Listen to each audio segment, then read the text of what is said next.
Hi, I'm Tiffany Smith. I'm a member of the Church of Jesus Christ of Latter-day Saints.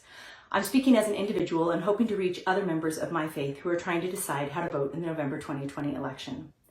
Back in 2015, President Nelson spoke to the women of the church, and he said that we needed more women with vision and courage like Mother Eve. In the garden, Mother Eve had a choice to make. She had to choose whether to obey the letter of the law, obedience, to not eat the fruit, or to think about the spirit or the higher purpose of the law that God had for her in placing her in the garden.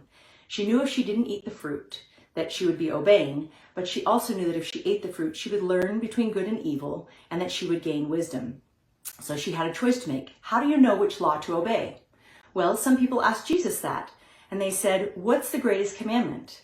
When Jesus was asked this, as it notates in Matthew and Mark, he said the greatest commandment was to love God, and that the second was like unto it, to love your neighbor, and that all other commandments, including the 10 Commandments, hang on those two laws. So if you consider those two laws the higher law, I believe Eve chose the higher law. She didn't look at what was strict obedience and instead picked a greater purpose. We have a decision to make this November. I know that the pro-life, pro-choice conflict is a big issue for people of my faith, but that is going to be decided in the courts.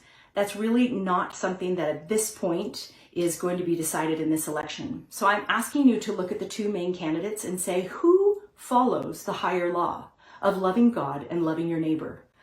I believe that that's the Biden-Harris ticket. Our current president sows seeds of enmity and anger in this country and tries to divide us, and that is not God's way.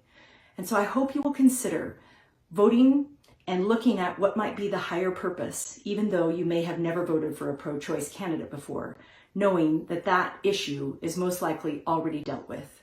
Thank you.